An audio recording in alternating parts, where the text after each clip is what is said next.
अहमे वाष्मे वाग्रे नान्यद यद सद सत्परम।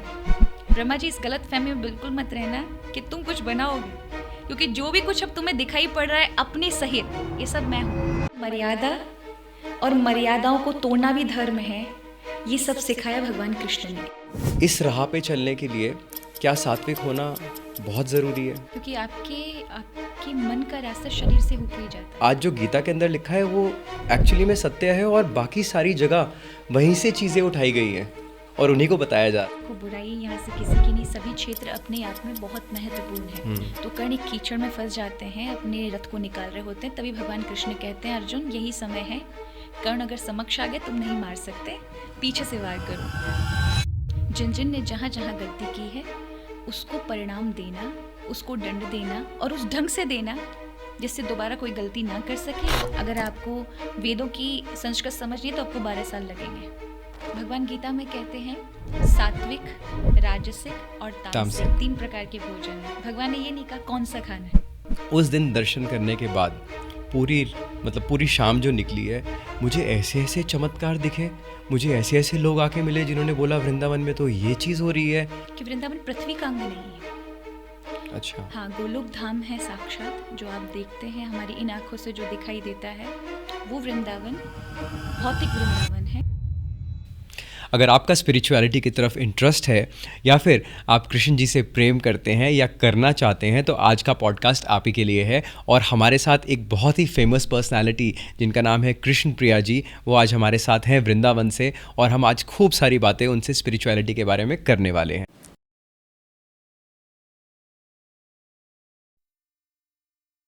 तो एक बहुत ही इंटरेस्टिंग चीज़ मैं आपको बताना चाहता हूँ कि बहुत समय से, जैसे मैं आपको बताया कि स्पिरिचुअलिटी के अंदर मेरा बहुत रुझान रहा है, तो मैंने बहुत सारे रिलीजन्स एक्सप्लोर करे। तो मैंने क्रिश्चियनिटी एक्सप्लोर किया, उसके बाद मेरा कुछ ओशो के साथ कनेक्शन हुआ तो मैंने बुक्स रीड करनी शुरू करी, मैं कम्यून में जाना शुरू किया। I am very close to Shri Shri Ravishankar ji, तो मैं उनसे काफ़ी बार मिला हूँ और उन्होंने मुझे ब्लेस भी किया 2-3 चीज़ों के, ऐसी कि बहुत आश्चर्यजनक चीज़ें हुई। फिर मेरा साइंटोलॉजी की तरफ ध्यान बैठा और मैं पिछले 2-3 साल से साइंटोलॉजी रेगुलरली पढ़ रहा हूँ, रेगुलर ऑडिट होती है मेरी। और इस समय पे जाके मैं लगभग 35 साल का हो चुका हूँ, मैंने गीता शुरू करी। जब मैंने गीता शुरू करी, मैंने बोला ये सब कुछ तो गीता में है, मैं कहाँ घूम रहा था? और ये सब कुछ वहीं है। और मुझे लगता है कि कितने, बोलना नहीं चाहिए बट जितने रिलीजन्स आए ये सारे नए रिलीजन्स हैं। गीता की मैं बात करता हूँ तो लगभग 5000 साल पुरानी बात है, उसके बाद ही हुआ सब कुछ हुआ। तो आज जो गीता के अंदर लिखा है वो एक्चुअली में सत्य है और बाकी सारी जगह वहीं से चीज़ें उठाई गई हैं और उन्हीं को बताया जा रहा है। तो इसी चीज़ को मद्देनज़र रखते हुए मुझे पूछना है कि कृष्ण क्या हैं? देखिए, कृष्ण ऐसे देखें तो परमात्मा है, पूर्ण अवतार है। पूर्ण अवतार हर हमारे यहाँ अंश अवतार हैं, कला अवतार हैं। यानी जिसमें आंशिक अवतार के लक्षण दिखाई दें, ऐसा अवतार अंश अवतार है, जैसे परशुराम अवतार हो गए। और कला अंश अवतार होते हैं जो किसी, जैसे व्यास भगवान है, उनके अंदर भगवान की कुछ प्रवृत्तियां उतरी। पूर्ण अवतार भगवान श्री राम को माना अथवा भगवान कृष्ण को माना। जहाँ मर्यादा और मर्यादाओं को तोड़ना भी धर्म है, ये सब सिखाया भगवान कृष्ण ने। इसलिए भगवान कृष्ण को आप बहुत गंभीरता से, सूक्ष्म से उनके जीवन को देखते हैं, उनके वचनों को देखते हैं, तब आप समझ पाते हैं। अगर आप भगवान श्री राम का रोल मॉडल अपने जीवन में अपनाना चाहते हैं, न्याय, धर्म, सामाजिक व्यवस्था के साथ रहना, लेकिन भगवान कृष्ण को देखते हैं तो वो आज के कलयुग की व्यवस्थाओं के लिए एकदम परफेक्ट बैठते हैं। आनंद। हाँ, साम दाम दंड भेद, यानी जीवन में अन्याय ना सहना ये भी जरूरी है, और कभी कभी अन्याय के साथ कहीं जरूरी पड़े तो न्याय भी करना। तो हम आज की अगर समाज को देखें तो वो अर्जुन से ज्यादा कर्ण को बहुत विशेषता देते हैं कि कर्ण के साथ बहुत अन्याय हो रहा था और भगवान कृष्ण ने कर्ण के साथ न्याय नहीं किया। लेकिन जहाँ देखा जाए कि भगवान कृष्ण ने कर्ण को, हम देखते हैं आज को हमें जिस तरह से रिप्रेजेंट किया गया है कर्ण को, अगर आप महाभारत को पढ़ें तो देखें कर्ण हमेशा दुसंगति, दुष्संग के साथ रहा, गलत चीजों के साथ रहा, गलत लोगों के साथ रहा, हमेशा अधर्म का उसने सपोर्ट किया। द्रौपदी के साथ अगर हम आज देखते हैं तो द्रौपदी को अगर आप उस स्थिति में जाके देखें कि एक पूरी पुरुषों की समाज है, जहाँ उनके रिश्ते के संबंधी हैं, मंत्री हैं, बाकी प्रजा व्यवस्था है, सब लोग वहां पर हैं, और वहाँ एक अकेली स्त्री के साथ उस प्रकार का व्यवहार हो रहा है जो आज के उसमें कोई एक व्यक्ति भी अपनी पत्नी या बच्चे या बहन के लिए सहन नहीं सोच भी करता। नहीं सकते। और उस समय जहाँ धर्म की बहुत अत्यधिक मर्यादा थी और बड़े बड़े धर्मज्ञ लोग बैठे थे उनके समक्ष, तो ऐसे में कर्ण भी वहां था जो उसमें सलाह दे रहा था कि ऐसा करना चाहिए, क्योंकि उसको एक विद्रोह था द्रौपदी के प्रति, वो स्वयंवर में उसको अपमानित कर दिया इसलिए। तो एक अपमान आप नकारात्मक ले लेते हैं तो कर्ण बनते हैं, या फिर सबके साथ अन्याय करेंगे। तो जब मरने की बारी आई कर्ण की, तो कर्ण को कोई नहीं मार सकता था। तो कर्ण एक कीचड़ में फंस जाते हैं, अपने रथ को निकाल रहे होते हैं, तभी भगवान कृष्ण कहते हैं अर्जुन यही समय है, कर्ण अगर समक्ष आ गए तुम नहीं मार सकते, पीछे से वार करो। तो कर्ण सुनता है अपने, क्योंकि उसके कान बहुत तेज हैं, हम्म इसलिए उसका नाम कर्ण पड़ा, उसकी शक्ति बहुत तेज थी कानों की। तो वो कहते हैं कृष्ण तुम्हारा तो परम ब्रह्म का अवतार है, आप अन्याय सिखा रहे हैं, जबकि युद्ध के तो नियम है कि पीठ पर पीछे वार नहीं किया जा सकता। मुझ व्यक्ति को फंसा हुआ देखकर आप कैसे वार कर सकते हैं, ये तो अन्याय होगा। तो प्रभु कहते हैं कर्ण तुम मुझे न्याय सिखा रहे हो, तुमने अपना पूरा जीवन अन्याय में व्यतीत किया। अगर तुम्हें न्याय इतना ही प्रिय था और अपने लिए न्याय ही चाहते हो, तुम्हें न्याय ही प्रिय था, तो तुम क्यों दुर्योधन के साथ रहे और तुमने क्यों दुर्व्यवहार इस प्रकार का किया? तुम हमेशा दुसंगति में रहे, दुर्व्यसन में रहे, दुराचारियों के साथ रहे, उनको सपोर्ट किया। तुम में अच्छे गुण थे पर तुमने हर चीज को नकारात्मक स्थिति में लिया, उसी से तुम्हारे चरित्र का निर्माण है। तो जो अन्याय करे उसके साथ न्याय नहीं होना चाहिए और तुम्हारे साथ बिल्कुल नहीं होना चाहिए। तो यहाँ पर अगर भगवान कृष्ण को देखे तो एक नज़र से अगर कोई सात्विक व्यक्ति देखेगा तो वो ये कहेगा कि बड़ा अन्याय हुआ, लेकिन आप बहुत गंभीरता में जाएंगे तो ये उनके लिए बिल्कुल सही था। जिन जिन ने जहाँ जहाँ गलती की है उसको परिणाम देना, उसको दंड देना और उस ढंग से देना जिससे दोबारा कोई गलती ना कर सके और एक एग्जाम्पल सेट हो। ये भगवान कृष्ण का जीवन है। तो भगवान कृष्ण पूर्ण अवतार हैं। भगवान कृष्ण को समझना बहुत गहराई से जानना पड़ेगा। भगवान राम सरल हैं, सहज हैं, समझ में तुरंत आ जाते हैं। भगवान कृष्ण उतने ही बुद्धि के लिए जटिल हैं, लेकिन जब आप उनके जीवन को देखते हैं तब आपको समझ आता है वो आज के लिए परफेक्ट है।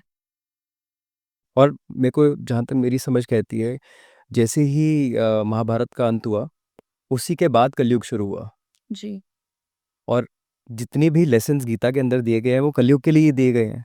अच्छा, कलयुग का मतलब क्या है? कई बार लोग बोलते हैं कलयुग क्या है? हम्म देखिए, कलयुग का अर्थ है एक ऐसा समय जहाँ लोग या तो कल की चिंता करेंगे यानी भविष्य की, या फिर कल के पास्ट में खोए रहेंगे, प्रेजेंट में नहीं होएंगे। प्रेजेंट में नहीं होंगे। हम्म वो हमेशा केवल भविष्य में यानी कल जो आने वाला है जिसके बारे में ना आप जानते हैं, और जो बीत गया है जो जिसकी छाप अवश्य है लेकिन उसका कोई मतलब नहीं निकलेगा, लेकिन उसी की चिंता में एंजाइटी स्ट्रेस फील कर रहे हैं या फिर भविष्य को लेकर डिप्रेशन में है।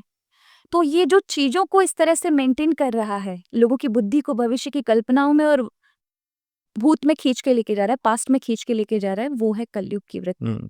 कि यहाँ आप वर्तमान में रह ही नहीं पाएंगे। आज आप देखो यूथ सारे दिन फोन पे ही रहता है, आपको लगता है वर्तमान की स्थिति में ये जी पाएंगे?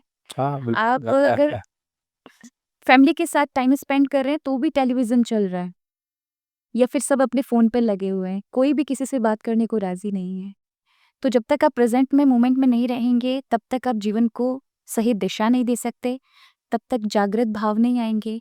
और अवगुण जो कलयुग की देन है, क्योंकि वो आपको वर्तमान में नहीं रखेगा तो क्रोध भी आएगा, लोगों से संबंध भी टूट जाएंगे, सामाजिक स्थिति से आप केवल सेल्फ सेंट्रिक हो जाएंगे कि मुझे मेरा ही देखना है और किसी का नहीं देखना। इस प्रकार से जब चीजें होंगी तो इसका अर्थ है कलयुग का असर आपके जीवन में है। और जब आप भक्ति में अध्यात्म की ओर जाते हैं तो कलयुग का प्रवेश वहां नहीं है। इसलिए कहा कलेर दोष निधे राजन अस्ति एको महान गुणा कीर्तना देव कृष्णस्य मुक्ति संग परम ब्रजे।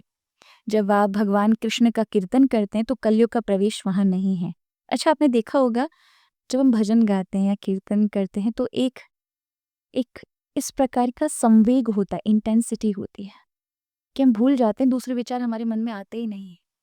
आपकी फ्रीक्वेंसी इतनी ज्यादा बढ़ जाती है। जो बड़े बड़े योगियों की उस स्थिति पे जाके बहुत कुछ उन्होंने नियम पालन किए होते हैं, जीवन को रूल रेगुलेशन में रखा होता है, तब जाके वो जो संवेग बनता है, इंटेंसिटी बनती है भगवान के लिए, वो मात्र कीर्तन में, भजन में आप झूमते हैं और उस कोई दूसरा विचार आता ही नहीं है, ऐसे जुड़ जाते हैं, तो वहाँ आप अपने आप से मिलते हैं, तो वहाँ कलयुग का प्रवेश नहीं है। तो ये प्रेजेंट में ही हो सकता है ना, इसलिए भगवान कृष्ण ने नाचना, गाना, उनके लिए बजाने के लिए इतने सारे मुरली वादक हैं, उन्हें क्या बजाने की ज़रूरत है, लेकिन फिर भी वो बजा रहे हैं और आपको शिक्षा दे रहे हैं, जीवन को मधुरता से संगीत के साथ जियो, बोझ के साथ नहीं। जीवन सहज और सरल होना चाहिए। वही आपको नाच कर दिखा रहे हैं कि जीवन में हमेशा बहुत समझदारी लेके मत चलो, कभी-कभी आए तो फिर बच्चे भी बनो। तो ये सब बहुत चीज़ें ही भगवान सुंदर। कृष्ण को के द्वारा से समझी जा सकती और मैं इस चीज़ को रियलिटी में बहुत बारी देख चुका हूँ। मैंने कुछ समय पहले, कुछ महीनों पहले अपने आप से वादा किया कि 2025 खत्म होने से पहले मुझे बांसुरी बजाना सीखना है। है। अच्छा। तो मैं बांसुरी की क्लासेस लेता हूँ हफ्ते में 2-3 बार। और सिर्फ़ अभी बहुत ही इनिशियल स्टेजेस पे जैसे मैं कुछ भी रिदम प्ले कर रहा हूँ और मैं इतना डीप पहुँच जाता हूँ उसमें। और आपने जो अभी चीज़ बोली कि खुद से मिलना हो जाता है, वो स्टेज ऐसी एकदम से लगता है, अरे! मैं कहाँ था? तो डीप स्लीप की बात अगर हम करते हैं तो डीप स्लीप में भी यही होता है कि आपका खुद से मिलना हो जाता है। पर ये चीज़ आप कैसे समझाएँगे कि खुद से मिलना, इस चीज़ के ऊपर आप देखिए, आरंभ में तो एकदम से कोई मिरेकल नहीं होगा कि आप ये सोचें कि बहुत जल्दी चमत्कार हो जाए, क्योंकि लोगों की ये अपेक्षाएँ रहती है कि 10 दिन भक्ति करें, 10 दिन आप ध्यान का अभ्यास करें और 11वें दिन सब चमत्कार हो जाए, फिर कुछ करने की ज़रूरत ना पड़े, तो ऐसा नहीं है। आपको निरंतरता से उसे करना पड़ेगा। हुँ, तो उसके लिए आप आरंभ में जब कुछ करते हैं, तो एक अभ्यास है। भगवान कहते हैं अभ्यासेन कौन्तेय, बिना अभ्यास के कोई भी चीज़ आपके जीवन में आ नहीं सकती। तो अगर आप भक्ति करते हैं, तो वो स्वाभाविक तब बनेगी जब आप आरंभ की वैधि भक्ति की ओर जाएँगे, यानी वो सीढ़ियों पे चढ़ेंगे। तो पहले अगर आप भक्ति की ओर जाते हैं तो सबसे पहली सीढ़ी है कि आपको श्रवण करना पड़ेगा, सुनना पड़ेगा। जैसा कि आपने कहा भगवत गीता की अभी क्लासेस ले रहे हैं, भगवत गीता को सीख रहे हैं। तो उसमें भी अगर आप ज्ञान मार्ग की ओर जाना चाहते हैं तो सबसे पहला मार्ग है आपको सुनना पड़ेगा। आप स्क्रिप्चर्स को पढ़ रहे हैं, हुँ, कई बार आप उस योग्य नहीं हैं कि उस चीज़ को अंडरस्टैंड कर पाएँ, तो ऐसे संतों से समझें जिन्होंने उसको समझा है, या वो बहुत अच्छे से आपको बता सकते हैं। तो अच्छे साधु संतों से आप श्रवण करें उस चीज़ को, तो वो चीज़ें और क्लेरिफ़ाई करती हैं, आपको और अंडरस्टैंड उस चीज़ का आपको मतलब पता चलता है। दूसरा, भक्ति में कीर्तन का महत्व है, दूसरी सीढ़ी कीर्तन है। तीसरी है स्मरण, स्मरण माने याद रखना। ये प्रभु को हर समय चौबीसों घंटे ये महसूस करते रहना कि वो आपके साथ हैं। हुँ, ये बॉन्ड आपको भगवान से बहुत करीब बनाता है। और ये ऐसे ही नहीं आएगा जिसको आपने कभी देखा नहीं, महसूस नहीं किया, उसके लिए प्रेम कैसे होगा? क्योंकि बिना उस प्रेम के आपको भगवान की याद कभी नहीं आने वाली। हुँ, ठीक है, आप याद उसी को करते हैं। अगर आप कहीं घूमने भी गए हैं, किसी के लिए कोई चीज़ खरीद रहे हैं, तो सबसे पहले सेकंड नंबर पे एक थॉट आएगा कि ये चीज़ मैं उसके लिए भी खरीदूँ, जिसका आपके साथ प्रेम होगा। आपको उसका ख़्याल तुरंत आ जाएगा। हुँ, उसी तरह से आप इस पूरे संसार में जहाँ आप तरह-तरह की चीज़ों में फँसे हुए हैं, उसमें भगवान को याद करना बड़ा मुश्किल है। तो स्मरण जो तीसरी सीढ़ी है, उस पे पहुँचने के लिए आपको रिलेशन बनाना पड़ेगा भगवान से। इसलिए हमारे संतों ने 5 भाव दिए हैं, सख्य भाव, दास भाव, वात्सल्य भाव और माधुर्य भाव। सख्य भाव कि भगवान को या तो मित्र बना लो, भगवान को स्वामी बना लो, भगवान को पिता बना लो, पुत्र बना लो। जो भी कमी है आपकी लाइफ में कि ये रिलेशन मुझे भगवान के साथ बनाना है, या फिर अपना प्रियतम बना लो, पार्टनर बना लो। तो ये 5 भाव हैं और छठवां भाव आप अपने ऊपर से जोड़ सकते हैं, जो भी कमी आपको लगती है वो आप अपना भाव बना सकते हैं। जब ये बॉन्ड बनता है ना आपका, हुँ, हुँ, आप उनकी तरह, भगवान सबके लिए लेकिन आप अपने लिए क्या मानकर चल रहे हैं, उस बॉन्ड से रिलेशन बनता है। धीरे-धीरे फिर आप अनुभव करते हैं, वो मेरे सखा है, मित्र है, फ्रेंड है, हमेशा मेरे साथ है। तो बार-बार आप अभ्यास करते हैं कि हर 15 मिनट में फिर से याद करोगे, हर 15 मिनट में फिर से याद करोगे। ये अभ्यास फिर 24/7 आपके जीवन में इस तरह से ऐड हो जाता है कि आपको पता ही नहीं चलता, वो स्वभाव में आ जाएगा। फिर आप निर्भर नहीं हैं, आप अगर कहीं बैठे हैं, कोई देखे ना देखे लेकिन आप अपनी भक्ति में हैं। ये याद करना, ये प्रभु का स्मरण करना ही वही स्थिति है जो भी आप पूछ रहे थे। तो ये तीसरी सीढ़ी है। चौथी सीढ़ी है अगर आप चाहें पूजा अर्चना करें, प्रार्थनाएं करें, और अंत में 9वीं सीढ़ी है भगवान को आत्मनिवेदन कर दें। कि एक समय आएगा, एक स्थिति आएगी जब आपको ये लगेगा कि आप कुछ नहीं कर रहे, सब वही करा रहा है और आप एक इंस्ट्रूमेंट है। वही आंतरिक रूप से शक्ति दे रहा है और आप हर चीज कर देते हैं। तो ये समर्पण भाव कहने से नहीं आता। हम बहुत बोल लेते तेरा तुझको अर्पण, क्या लागे मेरा, सब आपका ही है भगवान, पर वो सच में स्वभाव में नहीं होता। हमें हर बार कहीं ना कहीं वो फोर्स आ जाती है कि मेरा है, मैंने इतना किया। हम परिवार पर भी कभी कभी ये थोप रहे होते हैं, मैंने इतना किया या मैं ये कर रहा हूँ, मैं आ जाती हूँ। मैं तो वो ईगो जो है वो हट जाता है वहां से, वो उस स्थिति तक पहुंचते हैं। तो उसका आरंभ ही है कि आप श्रवण करें। तो यही एग्जाम्पल साइड बैठता है। पर मैं जैसे जानना चाहता हूँ कि कहा जाता है कि हम भगवान के अंश हैं और भगवान हमारे अंदर है, तो उस चीज़ को कैसे जाना जाए? आपने भगवान को एक्सपीरियंस करने का तो बोला कि हाँ, यही रास्ता है। पर उस रास्ते से हटकर आज की डेट के अंदर जैसे आपने अभी बताया कि सबका शेड्यूल ऐसा है, टेक्नोलॉजी इतनी ज़्यादा आ चुकी है, समय नहीं है साधना करने का, तो एक गृहस्थ कहाँ से शुरू करे? श्रवण से ही करना चाहिए आपसे। अब हमें क्या लगता है, जो हमारे लिए प्रायोरिटीज होती है ना, उनके लिए हम टाइम निकाल लेते हैं, लेकिन जिसका अभी महत्व नहीं पता है उसके लिए हमारे जीवन में कोई टाइम नहीं होता। अच्छा, भगवान को क्या क्या हमने सोचा है कि इसके लिए कोई स्पेशल टाइम निकालना है, जबकि अभी आपको मैंने स्मरण बताया, उसके लिए आप अगर ऑफिस में बैठे हैं या आप ऑफिस के लिए जा रहे हैं या आप कोई भी कार्य कर रहे हैं, वहाँ बैठकर कर सकते हैं। उसके लिए माला की आवश्यकता नहीं है, उसके लिए कहीं जाने की आवश्यकता नहीं है। आप स्मरण कर रहे हैं, वो भी भक्ति, वहीं तक सबको पहुंचना है कि वो चिंतन बना रहे। साधु संत भी हिमालय पर जाते क्या करते हैं, वो कोई बहुत बड़ी उठा-पटक नहीं कर रहे, वो भी वही चिंतन कर रहे हैं।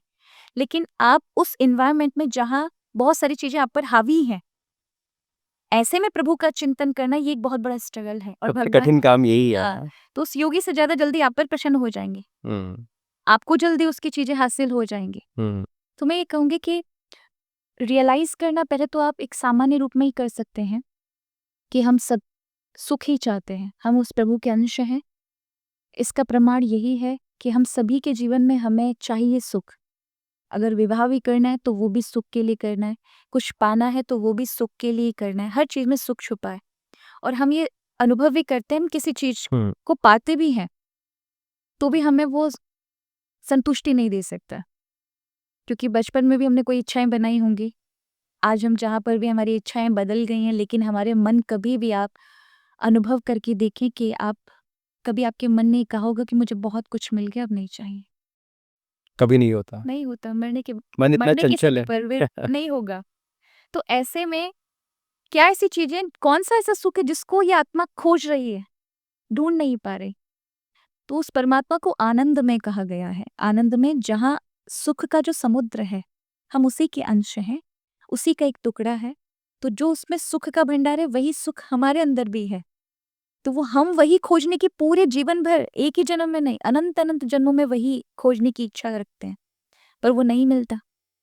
तो फिर हम दुखी होते हैं, प्रयास करते सामने वाले से, व्यक्ति से मिले, चीजों से मिल जाए, और बाहर ढूँढ रहे होते हैं। पर वो भीतर आप ही के अंदर होते हैं। इसलिए भक्ति क्या करती है, उस सुख से आपकी पहचान कराती है। आरंभ में जब आप स्वाभाविक स्थिति पर पहुंचेंगी, आपका स्वभाव बन जाएगा ना, तब आपको किसी से क्लेरिफिकेशन लेने की या प्रूव लेने की जरूरत नहीं पड़ेगी, या ये जांचने की जरूरत नहीं पड़ेगी कि भगवान क्या है। हुँ। आप स्वतः ही उस स्थिति को समझ जाते हैं। बहुत सारे लोग ये पॉडकास्ट सुन रहे होंगे जी। और आपने एक बहुत ही सुंदर बात कही कि जब तक आप जानेंगे नहीं भगवान को, तब तक उनसे प्यार कैसे करेंगे? तो जानने के लिए आप अपने एक्सपीरियंस से कुछ ऐसी चीज़ें बताइए ना कि जिससे हमारे व्यूअर्स को भी भगवान से प्यार होने की संभावनाएँ बढ़ जाएँ। देखो, आरंभ में हम क्योंकि वैष्णव संप्रदाय से आते हैं, हमारे वैष्णव में भगवान की पूजा नहीं अपितु सेवा पे ध्यान दिया जाता है। आप रिलेशन तभी मेंटेन कर सकते हैं जब आप ये समझें कि जो आपको चीजें अनुभव होती हैं, भगवान को भी फील होती है। आप अपने घर में कोई भी ठाकुर जी का कोई स्वरूप है, तो अगर तब तक वो आपके मंदिर में है और आपको ये फीलिंग नहीं आ रही कि उनको भी भूख लगती है, समझिए अभी आपने मात्र ऑब्जेक्ट या कोई भगवान का एक स्वरूप समझ रखा है जो सब कुछ भरपूर मात्रा में उसको सब कुछ मिलता है, वो हमको उल्टा दे रहा है, तो रिलेशन नहीं हो सकता। वहाँ ये भाव लाना पड़ेगा कि हमारे ठाकुर को भी भूख लगती है जो मेरे घर में है, मैं अपने इष्ट को क्या खिलाऊं। अगर आपको सर्दी लगती है तो आप अपने लिए हीटर की व्यवस्था करते हैं, तो आपके ठाकुर को भी सर्दी लग रही है इसलिए उनके वस्त्र पहनाएं, ये भावना लेकर आए। यही तो सगुण भक्ति है। जब आप उनके साथ रिलेशन ऐसा रख लेंगे कि साक्षात भगवान मेरे साथ है, हम्म तो यही ठाकुर जी, यानी हर जगह सत्य परमात्मा हर जगह पर है, कण कण में है वो परमात्मा, कहीं भी ऐसा जगह नहीं जहाँ वो नहीं है। लेकिन वही सत्य परमात्मा को जब चिद चेतना का दर्शन हम करते हैं कि जो हम में है वो उनमें भी है, तो फिर आनंद यानी परमात्मा का काम है आनंद देना। इसलिए प्रभु को साक्षादानंद कहते हैं। हम्म तो वो आनंद तभी दे पाएंगे जब आप उनमें चेतनता की दृष्टि देखेंगे बजाय मूर्ति देखना, जड़ देखना। तो वो संबंध, इसलिए मैं आपसे बोल रही थी कि पहले संबंध बनाए, महसूस करें, तो फिर मूर्तियां भी बोल पाती हैं। फिर ये भी आपको बता सही रही कहा होती आपने। है, मूर्तियाँ सुनती हैं, बोल उनके पाती हैं। उनके एक्सप्रेशन आपको बता रहे हैं कि इस समय प्रभु नाराज है आपसे, इस समय प्रसन्न है। तो ये आरंभ का स्टेज है। उसके बाद फिर ऐसे भी है स्थिति कि जब आपको साक्षात प्रभु के दर्शन भी लाभ हो जाते हैं या वो स्वतः ही आपको बोलते हैं, तो वो स्थिति आप तब पाते हैं जब आप पहली स्थिति बनाएं। तो ये सगुण भक्ति का स्वरूप है। और हम वैष्णवों में पूजा अर्चना उसको प्रणाम करते हैं हम, पर हम सेवा के भाव से करते हैं कि हमारे यहाँ अगर ठाकुर जी को गर्मी भी लग रही है तो उनको हल्के वस्त्र पहनाएंगे। वृंदावन में आप जाइए, फूलों के बंगले लगाएंगे, ठाकुर जी को झुलाएंगे और हर एक उसमें प्रभु के विशेष सेवा का भाव रखेंगे, उनको किस प्रकार से सुख मिले। तो सुबह का भोजन, साय का भोजन, दिन का राजभोग, भगवान को क्या क्या भोजन में चाहिए, गर्मी में क्या चाहिए, सर्दी में क्या चाहिए, सर्दी में अंगीठी लग रही है, ऊन के कपड़े पहने हुए हैं, ये क्या है? सेवा का भाव है। सेवा का भाव आपके हृदय में प्रेम पैदा करता है, आपके इष्ट के प्रति संबंध बनाता है। तो वही परमात्मा जो सब जगह है, उसी विग्रह के अंदर आपकी उस भावना की पूर्ति करता है। तो भक्ति का आरंभ आप ऐसे कर सकते हैं। और कुछ ऐसी चीज़ें भी हैं जो हमें नहीं करनी चाहिए। ये तो बोलते आए हैं कि बुरा ना करो किसी का, गलत काम ना करो, बट आपकी तरफ से कुछ ऐसी चीज़ें इस राह पे चलने के साथ-साथ जो हमें बंद कर देनी चाहिए? बुरे व्यसन बंद कर देने चाहिए। जो गलत चीज़ें, गलत व्यक्ति आपके जीवन को बेकार कर रहे हैं, उनसे दूरी बना लेनी चाहिए। मैं तो ये कहूँगी अगर आप भक्ति या किसी भी अच्छे अध्यात्म की जगह पर हैं, वहाँ पर आप एक चीज़ जो आपके जीवन के लिए सबसे गलत हो सकती है, एक तो बहुत अत्यधिक सोशल मीडिया उपयोग मत करिए और दूसरा करिए, टूल्स की तरह करिए। उसको अपने ऊपर हावी ना हावी होने नहीं। दो। आप उसको कंट्रोल में अच्छा, रखो। आपने देखा होगा कि आजकल लोगों ने ये रिलेशन डिफाइन ही नहीं कर पाया टूल्स के साथ कि हमें कितना उपयोग करना है। ज़रूरी है, मैं ये नहीं कहूँगी, हम भी आज बात कर रहे हैं तो कहीं न कहीं लोगों के लिए ज़रिया बनेगा और उसको भी लोग फ़ोन पे या किसी न किसी माध्यम से सुनेंगे। पर उसे हम ग्रहण कर रहे हों। कई बार हमें समय का पता नहीं चलता, हम स्क्रॉल करते जाते हैं और टाइम निकल जाता है। हम अपनी प्रायोरिटीज़ पे ध्यान ही नहीं दे पाते। तो मैं ये कहूँगी कि उसके साथ डिफाइन करें कि क्या हमारे लिए सही, उसको पार्टनर की तरह ना रखें कि ये तो हमारे जीवन का सब कुछ है और उसके लिए हम अपने जीवन की बाकी जो क्षेत्र हैं उनको भूल जाएँ। हुँ, तो पहले ये कि आपके लिए सबसे बड़ा तो सोशल मीडिया है, उससे थोड़ा-सा रिश्ता वैसा बना के रखें। दूसरा संग का, संगति। संगति का। सत्संग का अर्थ यही नहीं है कि आप केवल अच्छा संग कर रहे हैं, संतों का संग कर रहे हैं, गलत कार्य से भी बच रहे हैं, गलत चीज़ों से भी बच रहे हैं, गलत लोगों से भी बच रहे हैं, तो भी आप सत्संग ही कर रहे हैं। हुँ, कि आप पॉजिटिव लोगों के पास बैठे हैं, तो वहाँ से आपको बहुत कुछ मिलेगा। और अगर आप नेगेटिव लोगों के पास बैठे तो आप वैल्यूएबल हैं, फिर भी आपकी कोई वैल्यू नहीं रह जाएगी। कुछ सालों बाद वो शक्ति भी आपसे छीन ली जाएगी, जो परमात्मा ने आपको देकर भेजा है। और अगर आप जिस जगह के लिए बने हैं, उस जगह में आप जाते हैं, पूरे सकारात्मक लोगों के बीच में बैठते हैं, तो आपकी वैल्यू वहाँ ऐड होती है। और आप वो सब चीज़ें में अपने जीवन में चेंज देखते हैं, जो आपने सोचा भी नहीं होगा। तो मैं कहूँगी व्यसन, दूसरा अच्छी संगति, सोशल मीडिया से थोड़ा-सा अपना टाइम वर्तमान में दें और अपने जीवन को जिएँ आनंद के साथ। बहुत बढ़िया जी। अ, मैंने विपश्यना जैसे मैंने आपको बताया विपश्यना करी और उसके बाद एक समय आया कि मुझे ऐसा लगा कि नहीं, मेरी जो भक्ति है उसके अंदर मेरे खान और पीन का बहुत ज़्यादा फ़र्क पड़ता है। और मैंने थोड़ा-सा और रिसर्च करी उसको। थोड़े टाइम पहले मैंने प्रेमानंद जी को भी सुना, उन्होंने यही बात बोली कि आपका शरीर और आपका मन दोनों सात्विक होने चाहिए इस राह पे चलने के लिए। तो मैंने एक इनिशिएटिव लिया 2 साल पहले, एक हमने रेस्टोरेंट खोला, या उसका नाम है एकियम सात्विक किचन। एकियम का मतलब वननेस, कि सब कुछ एक ही तो है। एक ही है। एंड सात्विक खाना हम वहाँ पे सर्व करते हैं जिसके अंदर नो मैदा, नो अनियन गार्लिक, और कोई वेजिटेबल ऑयल यूज़ नहीं करते, processed sugar, processed salt use नहीं करते। अच्छा। और इसी चीज़ को रखते हुए दिमाग में कि हर चीज़ जो वहाँ पे मिल रही है, पूरा एक्सपीरियंस जो है, वो आपका सात्विक एक्सपीरियंस हो रहा है। जिस तरह से सर्व किया जा रहा है खाना कृतज्ञता से, बिल्कुल। और जो वहाँ पे खाने खाने आ रहे हैं लोग, उनको भी ये बताया जा रहा है कि कितनी कृतज्ञता आपने रखनी है खाने के प्रति। शेफ़ को बताया जाता है कि आपने खाना ऐसे बनाना है जैसे कि आप अपने बच्चों के लिए खाना बना रहे हैं, और सर्वर्स को बोला जाता है आपने ऐसे सर्व करना है जैसे अपने माता-पिता को सर्व कर रहे हैं। बहुत सही। तो इस राह पे चलने के लिए क्या सात्विक होना बहुत ज़रूरी है? बिल्कुल, और मैं ये कहूँगी कि आपने जो ये चीज़ें की हैं, ये प्रत्येक व्यक्ति को अपने जीवन में अपनाने योग्य है। क्योंकि आपके मन का रास्ता शरीर से होके ही जाता है। हमारे बुजुर्गों ने भी कहा है, जैसा खाओगे अन्न, वैसा होगा मन। और ये सच बात है कि आप जब अन्न पाते हैं, तो किस तरह का है? भगवान गीता में कहते हैं, सात्विक, राजसिक और तामसिक तामसिक। 3 प्रकार के भोजन हैं। भगवान ने ये नहीं कहा कौन-सा खाना है। वो अब आपके ऊपर छोड़ा है उन्होंने कि आप क्या खाते हैं। सात्विक जब आप नो गार्लिक, नो ऑनियन, बाकी सब चीज़ें जो बहुत अत्यधिक मैदे इत्यादि की या अन्य बहुत ज़्यादा राजसिक प्रवृत्ति की बनी हुई है, उनका त्याग करो। हुँ। तो उससे क्या होगा कि आपको चीज़ें बहुत जल्दी समझ आएँगी। अपने अवगुणों पर भी आपको ठीक-ठीक समझ आएगा। ज्ञान सबके पास है, आपके पास भी है, जो आपने जीवन में सब प्राप्त किया होगा, अपने अनुभव से किया होगा, लोगों से प्राप्त किया होगा, सभी के पास है। पर वो उस टाइम पर काम नहीं आएगा जिस टाइम ज़रूरत होगी। हुँ। उस टाइम काम नहीं आएगा जब ज़रूरत होगी, कब काम आएगा? जब वो सब चीज़ें हो जाएगी, फिर आपको अकल आएगी कि या होना चाहिए था, यहाँ मैंने ऐसा क्यों नहीं किया? उसका कारण है कि आपके अंदर वो योग्यता ही नहीं बन पाई, वो ज्ञान ठहर सकता, और वो ज्ञान ठहरेगा सात्विक भोजन से। अब आप चाहे कितने सेशन ले लीजिए, हुँ। लोग विप मैं देखो, बुराई यहाँ से किसी की नहीं, सभी क्षेत्र अपने आप में बहुत महत्वपूर्ण है। हुँ। चाहे वो भक्ति हो, योग हो, ज्ञान हो, किंतु वो सब चीज़ें आप पर तब तक ठहर सकती हैं, जब आपने अपने मन को सात्विक बनाया हो, इंद्रियों को सात्विक बनाया हो। तभी वो स्टोर होगा ज्ञान, अन्यथा आप सुनोगे और फिर अगले दिन वो निकल जाएगा। हुँ। तो आप समझते तो हैं कि ये चीज़ें हमने सुनी और हमारे लाइफ के लिए बहुत प्रैक्टिकल हैं, कल से उपयोग करेंगे, इनको अपने जीवन में यूटिलाइज़ करेंगे, पर होता ऐसा नहीं है।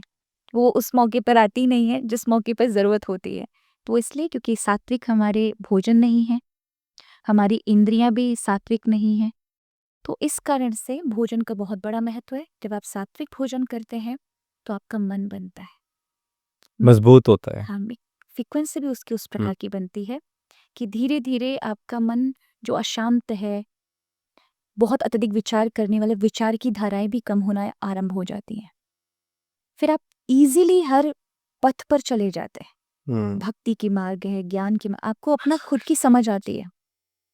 तो मैं कहूँगी कि सात्विक आवश्यक है और सबको करना चाहिए, और आपकी बहुत अच्छी पहल है। मुझे खुशी हुई कि आपने इस बारे में सोचा। नहीं, प्राय आजकल आप हर तीर्थ क्षेत्र में जाएँ, क्योंकि मैं हर पूरे भारतवर्ष में भ्रमण करती हूँ। तो चलें, आप आउट ऑफ इंडिया जाते हैं, तब तो आपको समझ होता है कि इन रेस्टोरेंट में आपको नहीं खाना है, कि इन जगहों पर नहीं खाना है। पर भारत में भी कई जगहों पर तीर्थ स्थल पर, जैसे अभी मैं उडुपी गई, कर्नाटका। बहुत बड़ा क्षेत्र है दक्षिण भारत का, जहाँ पर भगवान के जो चीज़ें हैं, कृष्ण मठ था वहाँ पर, भगवान आदिगुरु शंकराचार्य के श्रृंगेरी मठ था, पूरा कर्नाटक नागभूमि कहा जाता है। और कहीं न कहीं भक्ति का प्रादुर्भाव वहाँ से हुआ है। लेकिन एक भी आपको कोई ऐसा होटल नहीं मिलेगा या कोई भी ऐसा जगह नहीं मिलेगी जहाँ आपको वो तो नॉनवेज तो होता ही है कई जगहों पर कई जगहों पर आपको साफ ऑथेंटिक और सुथरा नहीं बाइबल है। वाला भी सिस्टम हर जगह मिलेगा। मुझे कोई भी ऐसा नहीं मिला जहाँ पर हम चाय भी पी सकते हैं। तो ये प्रॉब्लम तो है। मैंने इसीलिए एम ले रखा है कि मुझे हिंदुस्तान के हर शहर के अंदर एक रेस्टोरेंट खोलना है, चाहे छोटा या बड़ा। तो अभी हम वृंदावन में हमारा रेस्टोरेंट है। अच्छा, हमारे एक और है, हमारे वृंदावन में इस चीज़ का बहुत ध्यान रखा हाँ, बहुत गया ध्यान है रखा जाता है। और कि वहाँ ये सब प्याज लहसुन तक को अलाउ नहीं होता है जहाँ तक तीर्थ क्षेत्र है। बाकी का तो भी तो मुझे नहीं पता, बाहर खाने का कभी ऐसा अवसर भी नहीं लगा है। पर क्योंकि कर्नाटका हमारे लिए बहुत अलग पड़ा और एक बार नागालैंड में भी अलग पड़ा, तो वहाँ पर हमने ऐसी स्थिति देखी। तो मुझे बहुत अच्छा कि आप हर तीर्थ में ये व्यवस्था रखें, थैंक यू। बहुत अच्छा होगा। तो मैं वृंदावन, हम जब रेस्टोरेंट खोल रहे थे, जी। तो मेरी थर्ड विज़िट थी शायद, और मैं वहाँ पे गया तो हमारे जो जिस बिल्डिंग के अंदर इस्कॉन के एकदम साथ में ही हमारा रेस्टोरेंट है। तो नीचे जो लैंडलॉर्ड थे उन्होंने मुझसे पूछा कि आप ठाकुर जी के दर्शन करके आए? मैंने बोला नहीं। तो उन्होंने मुझे बोला कि आप सोचो कि आप बाहर रहते हो, फ़ॉरेन रहते हो और आप अपने शहर में आए हो, आप अपने दोस्तों से मिल लिए, मूवी देखने चले गए, रेस्टोरेंट में डिनर करने चले गए, पर पापा को मिलने नहीं गए। और मेरे दिमाग में एकदम से वो बात आई, मैंने बोला ओह शिट भगवान, ये तो गलती हो गई। और मैं उसी टाइम पे फटाफट से भागा ठाकुर जी के दर्शन करने के लिए।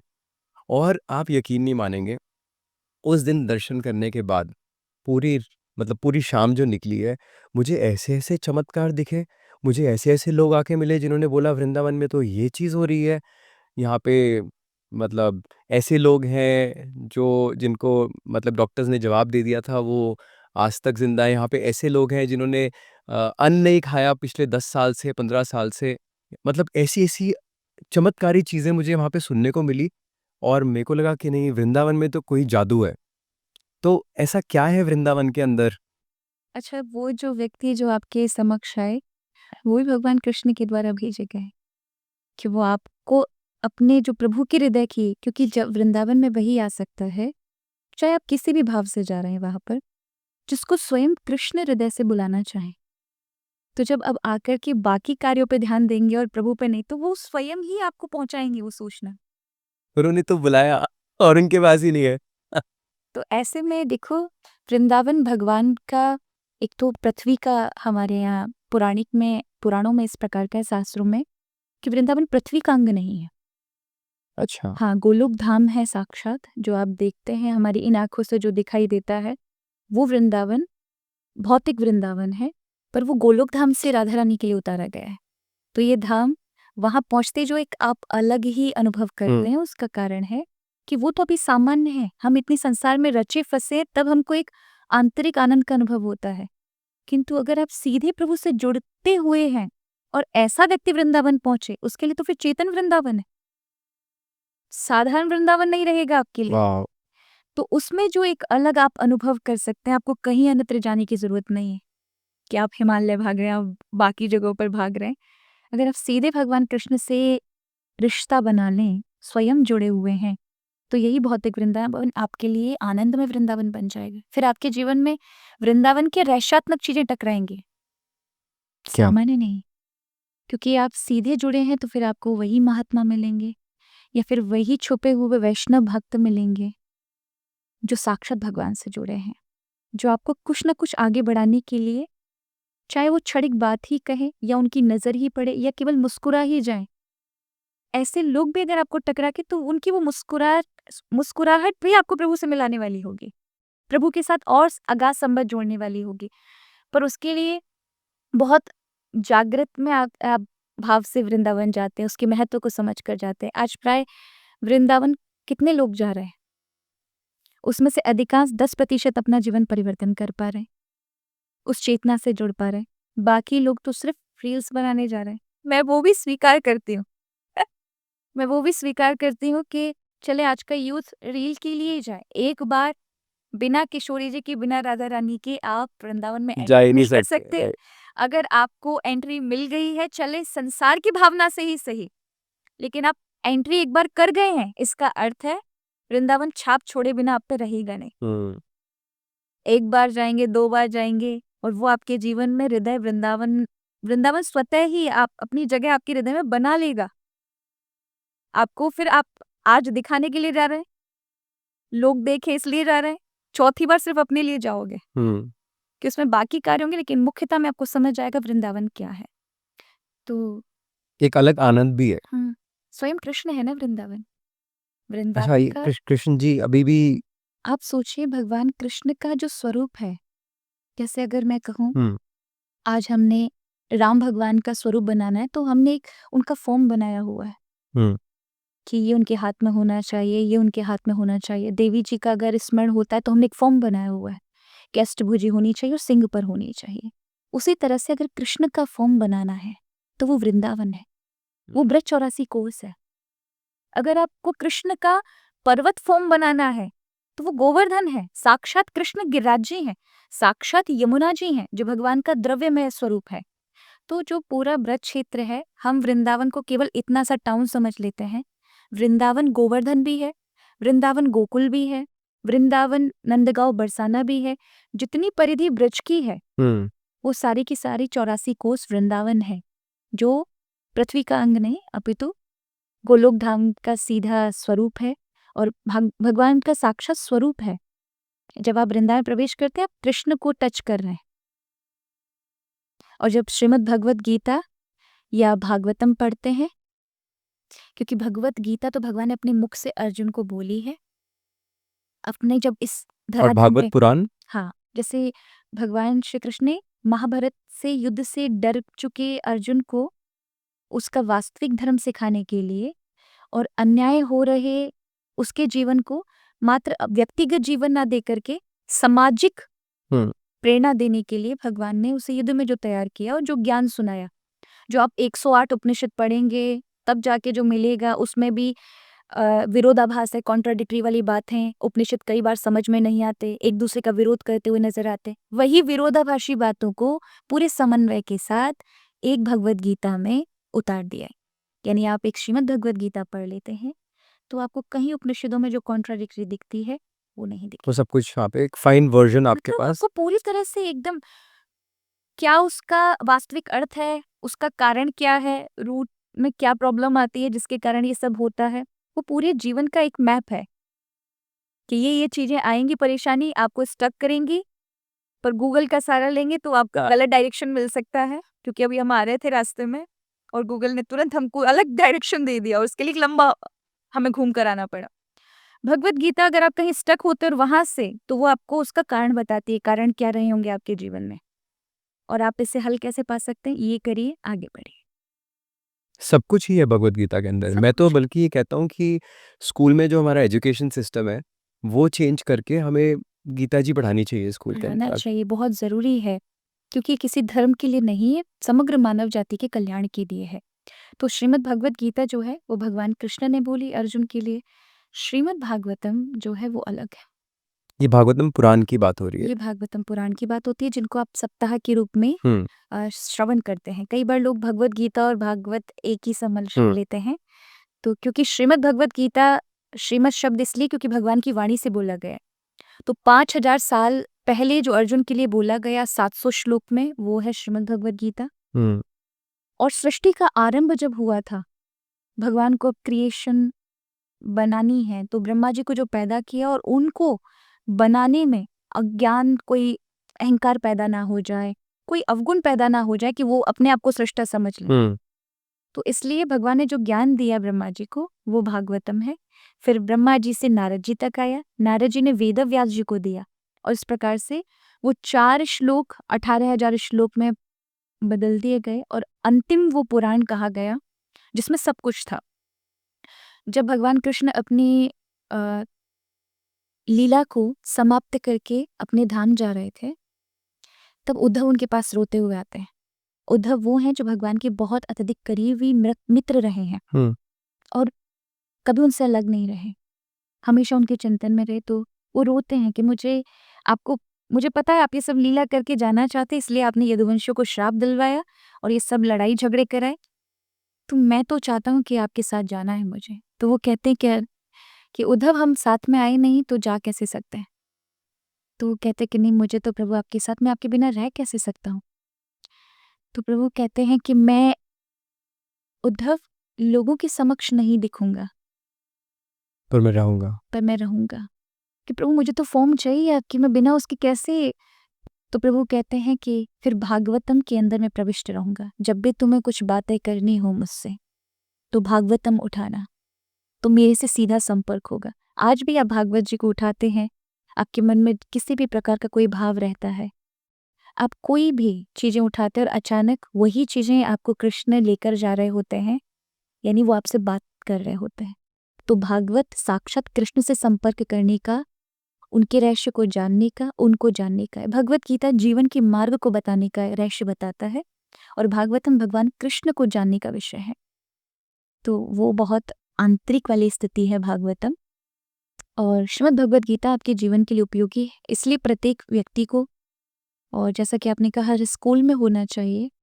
थोड़ा सा ऊपर उठकर हर चीज़ में सेकुलरिज्म नहीं रखना चाहिए, कि जिस चीज़ में अपना कल्याण है उस चीज़ को अवश्य हमारे भारतीय पूरी गवर्नमेंट को समझना चाहिए। और हर एक विद्यालय में, जब आप एक कॉन्वेंट में पढ़ते हैं तो आपको सारी चीज़ें बाइबल की, वही प्रार्थनाएं पढ़ाई जाती हैं, सब चीज़ें कराई जाती हैं। मदरसे हैं उनमें कुरान की ये सब चीज़ें, हाफिज और ये सब पढ़ाया जाता है, हाफिज बनाया जाता है, ये सब कराया जाता है। तो फिर बहुत ज़्यादा अत्यधिक तो हिंदू स्कूल है, और हमारा तो सबसे बड़ा ग्रंथ ही ग्रंथ यही है, है। सब कुछ और यहाँ सबसे ज्यादा अत्यधिक वहां पर हिंदू ही पढ़ रहे होते हैं। लेकिन वहां पर आप ये नहीं कर सकते, ये तो ग्रंथ हिंदू ही वाला हो गया, तो गलत है ना। इसमें क्या मुस्लिम को लाभ नहीं मिलेगा अगर वो अपने जीवन में आध्यात्मिक हुए, अपने जीवन को समझ पाए? क्या इससे ईसाई को लाभ नहीं मिलेगा? क्या इससे जैन को लाभ नहीं मिलेगा? बाकी सब बौद्धों को लाभ नहीं मिलेगा? कहीं भी एक शब्द में आपको हिंदू शब्द नजर नहीं आता। वो धर्म और ये सबसे बहुत ऊपर की चीजें हैं जो हमारी सनातन परंपरा में हमेशा से रही है। कभी हमारे यहाँ एक टारगेट, एक जन समुदाय के लिए कोई बात नहीं कही गई है। हमारे यहाँ तो ऋग्वेद का ही ये ऋचाएं बोलती हैं कि पूरी समग्र धरती आपका, जहां तक धरती है, समुद्र नहीं, जहां तक धरती में बसे हुए मानव हैं, जहां तक धरती है, तो वसुधैव कुटुंबकम, ये वसुधा जहां तक है वहां पर रहने वाले लोग आपका कुटुंब है। कुटुंब माने परिवार। परिवार की डेफिनेशन बहुत अलग होती है। किसी को परिवार आप नहीं कह सकते जिसको आपकी चिंता रहे, जिसको आपका, आप परिवार में जाके सिक्योर फील करते हैं ना, तो कोई आपसे डरे नहीं। इसलिए भारत ने कभी आक्रमण नहीं किए, लोगों की भलाई का सोचा, और अभी भी सोच ही रहे हैं। और यही चीजें भारत को सबसे अलग बनाती है कि हमारे आज के युवा के अंदर सिर्फ बाकी देशों की तरह केवल अपना लाभ नहीं देखना है, पूरे संसार का लाभ। इस संस्कृति जो हमारी चली आ रही है, मूल परंपरा, उसको लेकर कि हम अपना हित चाहें लेकिन उससे पहले दूसरों का हित भी उसमें हो। ये अगर लेकर चलेंगे तो आप बहुत आगे तक, इसलिए कहते हैं कि जब तक आप अच्छे खुद नहीं बनेंगे तब तक आप संसार में कुछ अच्छा दे नहीं सकते, कर नहीं सकते, और फिर तब तक आपको अच्छा फील भी नहीं हो सकता, आपको संतुष्टि भी नहीं हो सकती, और आपका मानव जीवन तब तक मानव जीवन कहलाएगा भी नहीं। आप पशु से भी बहुत नीचे हो जाएंगे।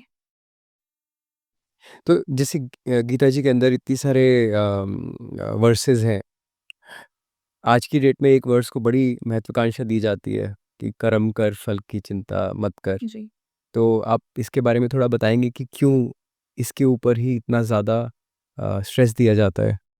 देखिए, पूरी भगवत गीता में हर एक श्लोक पूरे किसी न किसी जीवन को बता ही रहा होता है, पर प्राय हम लोगों ने, और खासकर कुछ ऐसी संस्थाएं जिन्होंने विशेषकर कुछ पर्टिकुलर श्लोक जो हैं उन पर ज़्यादा ध्यान दिया है। ये भी अच्छा है। कर्मण्यवाधिकार रस्ते माँ फलेषु कदाचन, भगवान कहते हैं अर्जुन, कर्म में तुम्हारा अधिकार है, फल में नहीं। अधिकार का अर्थ है आप जो भी कार्य कर रहे हैं आपके पास चॉइस है, इच्छा शक्ति है। भगवान ने 2 शक्ति सबको दी है, एक इच्छा शक्ति कि आप कुछ भी कर सकते हैं, और एक कर्म करने की शक्ति। तो आपके पास अच्छाई का भी मार्ग है चुनने के लिए, बुराई का भी मार्ग है। लेकिन अगर आप एक बार बढ़ जाते किसी भी मार्ग पर, तो फिर फल क्या आएगा इस पे आपका कोई अधिकार नहीं रह जाता। फिर वो तो परिणाम, कर्म जैसा किया उसका परिणाम आपको मिलेगा। तो उसका जो गलत हमने निकाला है कि कर्म करते जाओ और फल की आशा मत करो, तो कोई भी व्यक्ति कर्म करेगा ही नहीं। अब सब देखिए, बैठ जाएंगे। अगर आशा ही नहीं होगी कि मुझे इसका रिजल्ट ही नहीं मिलेगा, कौन कर्म करेगा? ये याद रखें, कोई भी कार्य आप किसी भी इंटेंशन के साथ कर रहे हैं उसका फल मिलता ही मिलता है।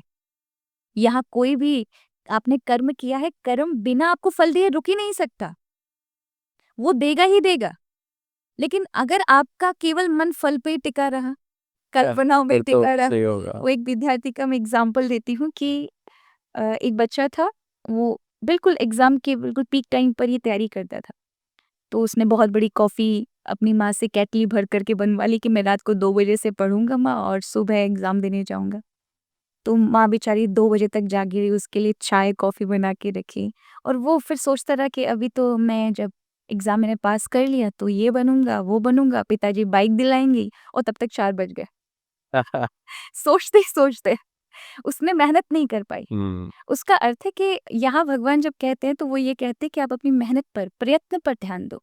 अगर आप वर्तमान में रह करके इस समय को सुंदर बना लोगे, इसमें कर्म कर लोगे, प्रयत्न कर लोगे तो फल अपने आप आएगा। यदि आप कहीं पर असफल बार-बार हो रहे हैं, हुँ, एक बार प्रयत्न करने के बाद भी, दोबारा प्रयत्न करने के बाद भी, तीसरी बार प्रयत्न करने, इसका अर्थ है भगवान ने कुछ योग्यता आपको विशेष दे रखी है। हुँ। आप ऑर्डिनरी नहीं हैं। बाकी 50 लोगों को आप आगे आगे बढ़ता हुआ देख रहे हैं और आपको अपने इतना प्रयत्न करने के बाद भी आपको तो फिर प्रभु आपसे कई क्षेत्रों में मेहनत और करवाने वाले हैं, जिससे फिर आप एक्स्ट्रा ऑर्डिनरी बनकर और बाहर फिर एक दिन ऐसा वो एक छोटा सा ऐसा फूल खिलेगा कि आप देखते रह जाएँगे कि बाकी लोग आपसे अच्छा। पूछेंगे कि ये व्यक्ति अपने साथ था, ये तब तो इतना नहीं था, इसको क्या ऐसा मिला। हुँ, तो अगर असफलता भी आपके लिए सफलता ही है। तो कहते हैं रुकना नहीं चाहिए। जी, जिस दिन आप रुके, उस दिन आपका फेलियर हुआ। बिल्कुल जब सच। तक आप रुके नहीं तब तक तो आप चल रहे हो। एक और बात है, कई बार असफलता ही आपके जीवन में सुख का निर्माण करती है। अगर असफलता नहीं हुई तो फिर जीवन में आपको अगर सब कुछ मिल भी जाए तो वो उपलब्धि आपके लिए उपलब्धि नहीं रहेगी। तो संतुष्टि का कारण कहीं न कहीं असफलता से सब बनती है। तब आपको जाकर सफलता मिलती है और एक अद्भुत सफलता मिलती है जो आप कभी सोच भी नहीं सकते। हुँ, तो बस ये कि पेशेंस नहीं है, टेक्नोलॉजी का ज़माना है, हमें सब कुछ इंस्टेंट चाहिए, तुरंत चाहिए, हर इंस्टेंट चीज़। चाहिए। हमको लगता है कि बस बीज भी लगा देना तो कल तो फल देना चालू कर देना चाहिए, पर प्रकृति अपने ढंग से चलती है। आप टूल्स की तरह नहीं, आप इंसान हैं। उस परमात्मा ने, प्रकृति ने आपको निर्माण किया है, तो धैर्य के साथ, इसलिए पृथ्वी को हमारे यहाँ माँ कहा गया है। पृथ्वी के अंदर क्षमा का गुण है। प्राय हम क्षमा को सॉरी बोल देते हैं। कभी भी किसी चीज़ में गलती हो जाए तो हम लोगों को बोलते हैं आई एम सॉरी, मेरा ऐसा कोई वो नहीं था। पर बार-बार सॉरी बोलने से और रियलाइज़ नहीं करने में बड़ा फ़र्क होता है। हुँ, लेकिन क्षमा हमारे यहाँ सॉरी नहीं है। क्षमा का अर्थ है सहनशीलता, कि आप हृदय से उस व्यक्ति सामने वाले को क्षमा कर देते हैं और अपने अंदर सहन शक्ति वाली चीज़ें रख लेते हैं। यानी अपने मन को आपने बिल्कुल अपनी ओर से नकारात्मक चीज़ों से हटा दिया, नेगेटिविटी से हटा दिया, उस व्यक्ति को क्षमा करते हुए, क्योंकि उसका बार-बार चिंतन आपकी बुद्धि को भ्रमित कर देगा। हुँ। आप आगे नहीं बढ़ सकेंगे, आप हमेशा उसी में अटके रहेंगे। तो उससे अच्छा है कि उसको क्षमा करें और क्षमा अर्थ है सहनशीलता, जैसे पृथ्वी बहुत कुछ सहती है। आप उसके बोरवेल कर लेते हैं, खुदाई कर लेते हैं, खनन करते हैं, कितना कुछ करते हैं, लेकिन वो कभी उसका प्रतिकार नहीं करती। उसी तरह से मनुष्य के अंदर कितनी क्षमा है कि वो सारी चीज़ों को सहन करता है। वो सहन करता है तो वही उसकी तपस्या है, वही ऊर्जा बन कर के उसके जीवन में कार्य करती है। और उतना ही मन भी जो है वो चंचल खत्म होता है और वो स्ट्रांग होता चंचल चला जाता स्ट्रॉन्ग है। होता है, मजबूत, वो आत्म-उत्थान का कार्य कर रही है ना, आपको भीतर से स्टेबल स्ट्रॉन्ग बना रही है। हुँ, बाहर से आप भले ही स्ट्रॉन्ग नहीं दिख पा रहे हैं परिस्थितियों के अनुसार, लेकिन आपको भीतर से स्टेबिलिटी जो स्ट्रॉन्ग की ऊर्जा प्राप्त हो रही है, वो उस क्षमा से होती है। तो मेरा स्पेशल धन्यवाद कृष्ण प्रिया जी को कि आज वो आए और हमें इतनी सारी इनसाइट्स, इतनी सारी नॉलेज दे के गए। एंड स्पेशली मेरा आपसे एक रिक्वेस्ट है कि अगर आपके मन में कोई ऐसे क्वेश्चंस हैं जिसका आंसर मैं नहीं कर पाया या मैंने नहीं पूछे वो क्वेश्चंस के आंसर्स, तो आप प्लीज़ नीचे कमेंट सेक्शन में जाके कमेंट कीजिए। एंड मैं ख्याल रखूँगा कि नेक्स्ट पॉडकास्ट के अंदर हम उन सारे क्वेश्चंस का आंसर आपको दें, ताकि आप भी इस राह के अंदर और आगे बढ़ पाएँ एंड आपका भी और इस दुनिया का भी उद्धार हो। Thank you very much. नमस्ते।